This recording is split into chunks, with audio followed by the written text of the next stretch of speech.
Chapter 11. Navigating the Tides of Life. The best and most beautiful things in this world cannot be seen or even heard, but must be felt with the heart. The entrepreneur had learned to sail as a child. She'd loved the sensation of salt water on her young face and the feelings of freedom that being out on the vast sea brought her spirit. She wondered why she had stopped sailing. In that instant, she also considered why she'd given up so many of the pursuits that had brought her such harmony. And she cherished the fact that in this basic moment, in a small boat gliding through the endless Indian Ocean, she was truly open and wildly alive. Our culture measures success by how much money we have, the amount of achievement we complete, and how much influence we reach. Yet, thought the entrepreneur, while both the spellbinder and Mr.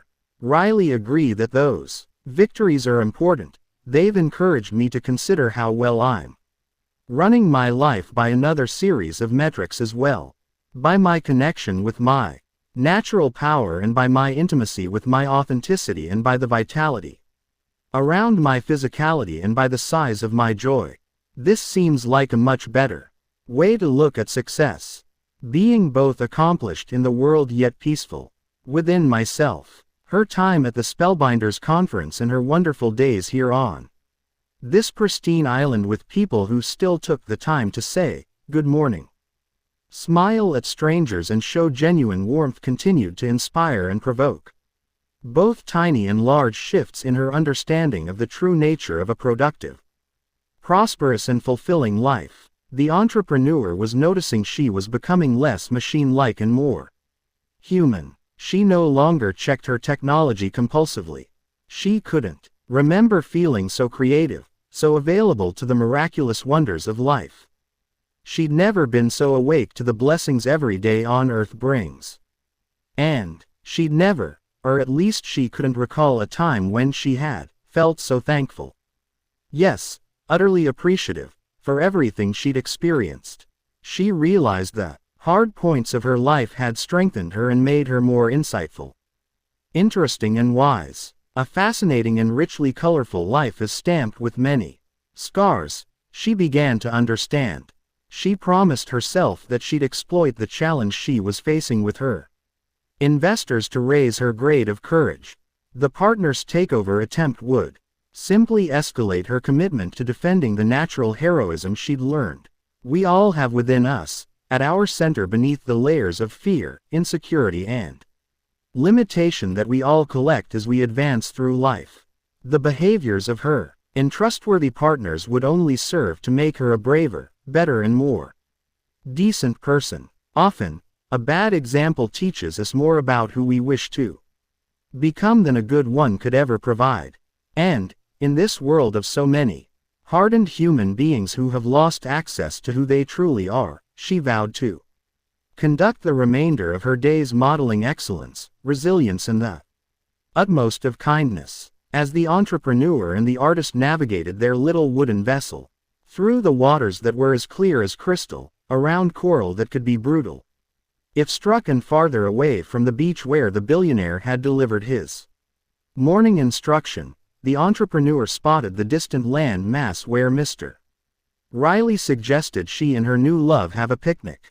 She also detected an ever-growing affection for the large man who sat next to her. Though they came from entirely different universes, their chemistry was undeniable. It was as if galaxies had collided. And though they had different ways of operating, their compatibility was as nothing she'd experienced before. Her mother had once told her that if you are fortunate enough to fall in love even 2 or 3 times within a lifetime, make each of these stories count fully. Her companion's artistic powers intrigued her. His desire to be great on his own terms attracted her. His occasional hard edges challenged her. His sense of humor amused her. His palpable compassion moved her. And his dark eyes melted her. This was a good idea, the artist said as the entrepreneur adjusted the set of the sail and skillfully directed the boat around some buoys placed there by early morning fishermen. To come out here, away from everything. I needed a break. From the learning. I'm loving all the information. I'm getting so much from Mr. Riley. Man, he's a treasure. But my head is full. I don't want to think for a while. I just want to have some fun and enjoy life. Being out here with you is special. Thanks, replied the entrepreneur simply as her hair waved playfully in the wind and her sparkling eyes stayed fixed on the water in front of her. This is the happiest I've seen her look since I met her at the conference, thought the artist. He put an arm around the entrepreneur. She didn't retreat in any way, remaining relaxed as their brightly painted vessel ventured deeper into the ocean. After a while, the small island they had been heading toward came into clearer focus. The billionaire's team stocked us up for a pretty good picnic, noted the entrepreneur. How about we drop anchor in the shallow area over there and have lunch on the white sand part of the beach?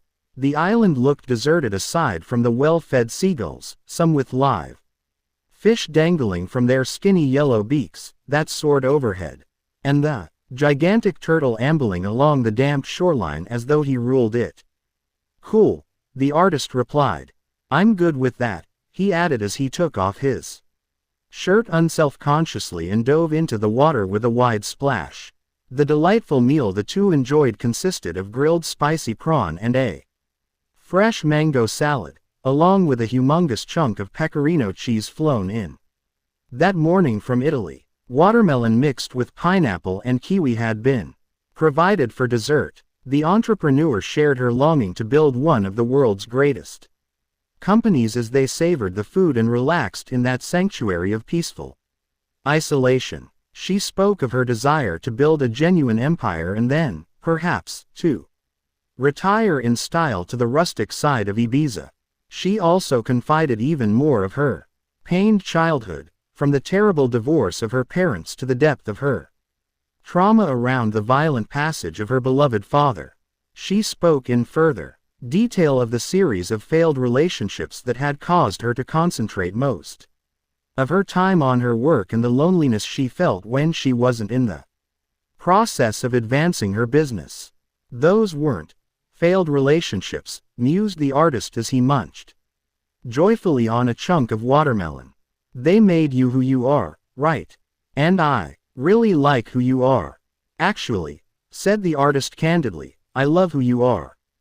He leaned over and kissed the entrepreneur. What took you so long to say that? She asked. I don't know. My confidence has been low for a long time, confessed the artist. But hearing the spellbinder at the seminar and meeting you and feeling our amazing vibe and then being on this totally insane yet incredible adventure. I don't know. It's making me believe more in myself again. This is all helping me to trust life again, I guess. To open up to someone again is great. I should paint later today. Something special is going to show up. I just know it. Yes, you should, encouraged the entrepreneur. I sense it, too. You're going to be a hugely successful and truly legendary painter. And then, after a lengthy pause, she added, I love you, too, by the way.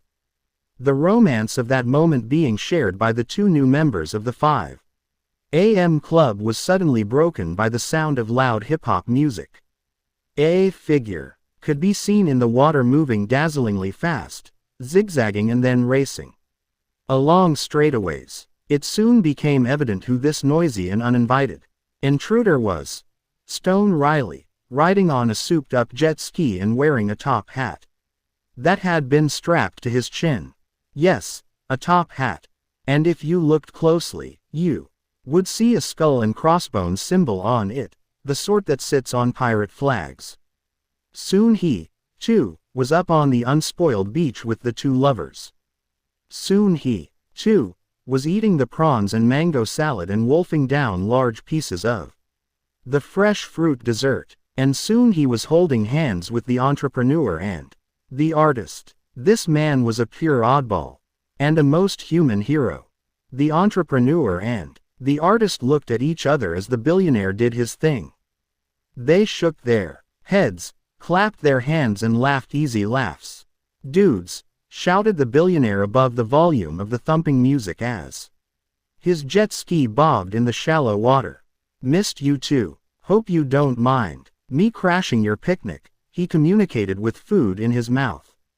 Without waiting for an answer, he turned up the decibel level of the song and sang along to the words. "Gnarly tune, right?" he asked with all the energy of a power plant. "Def," replied the artist instinctively. "I mean definitely," he corrected. The three companions spent the rest of that unforgettable afternoon swimming, singing, dancing and talking.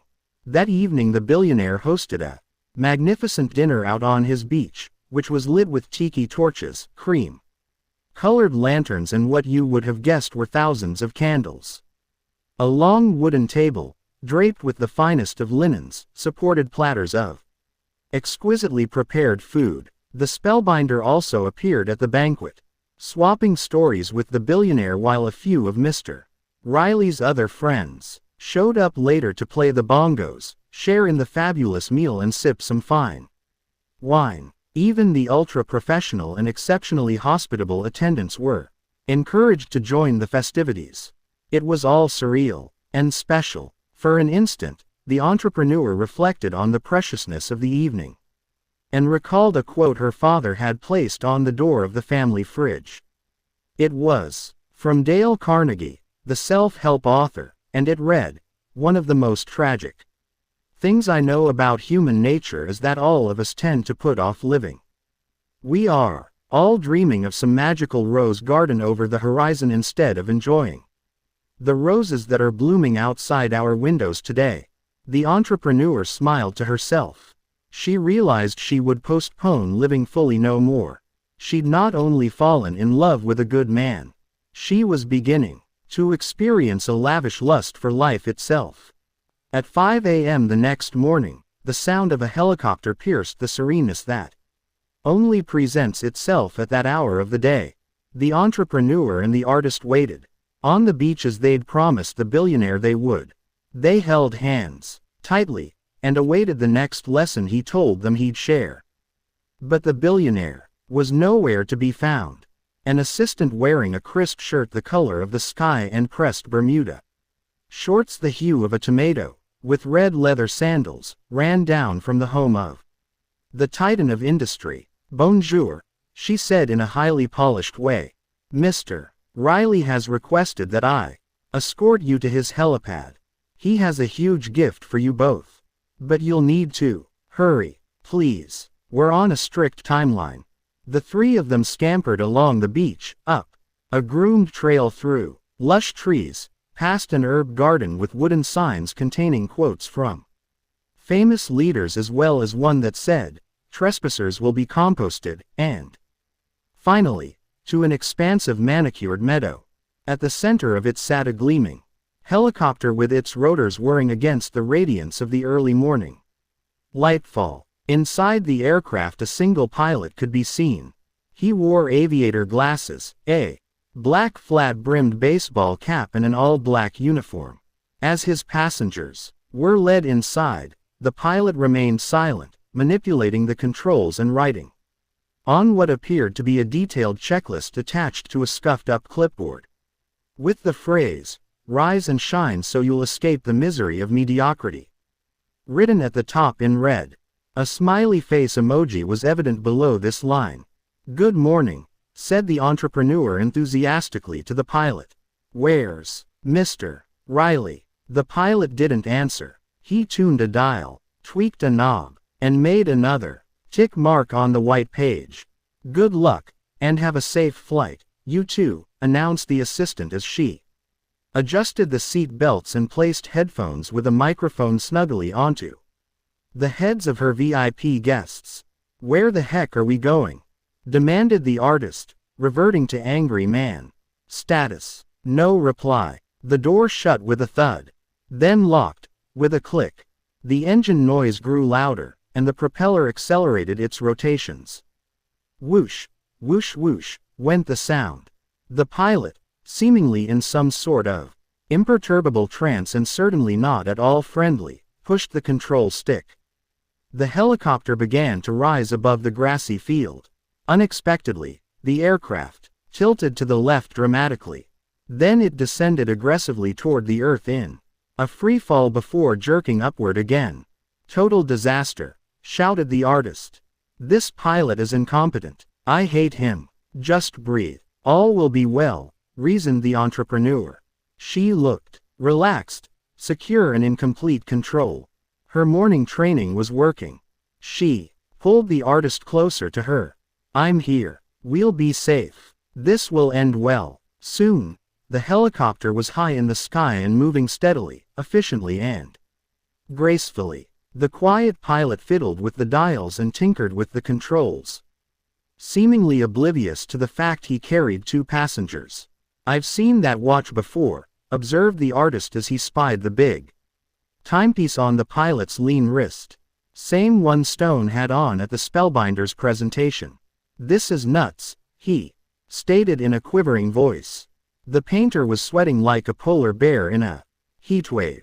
Own your morning. Elevate your life, came the singing voice from the front of the helicopter. Hi, cats. Bonjour. Enjoying being members of the 5 a.m. club this morning? He questioned in a raspy tone.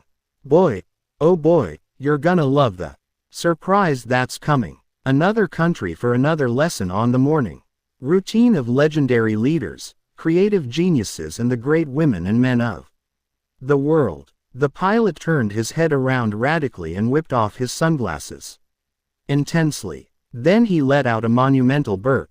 It was the billionaire. Hey, people, I didn't mean to scare you 2 glorious human beings.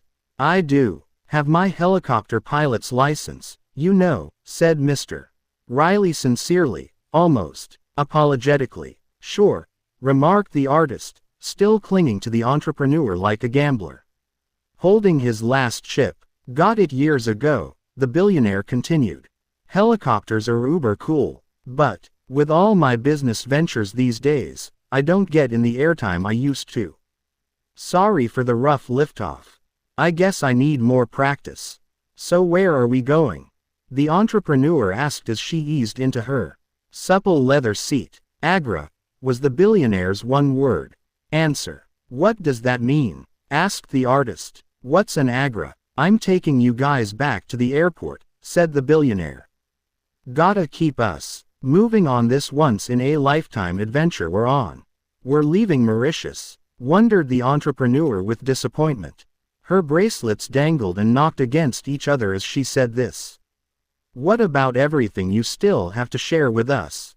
The artist asked. We still haven't learned the 20-20-20 formula you say will revolutionize our lives. You told us that it's pretty much the foundation of the 5 a.m. method.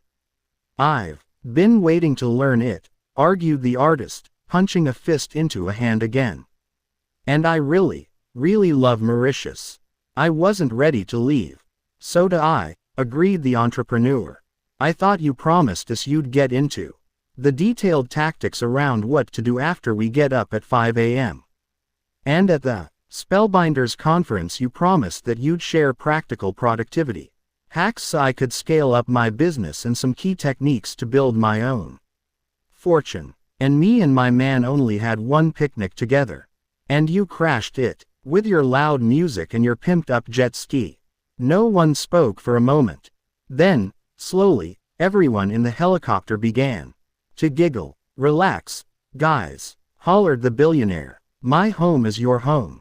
You can come back to Mauritius anytime you want. I'll send the same drivers and the same jet, and I'll make sure you feel the same love from me and my awesome team. No sweat. Happy to be helpful, always. He adjusted another dial before adding, I've got a plane waiting for us on the runway right now. You lovebirds have been tremendous students. Absolutely. First rate. You've passionately embraced the Spellbinder's teachings.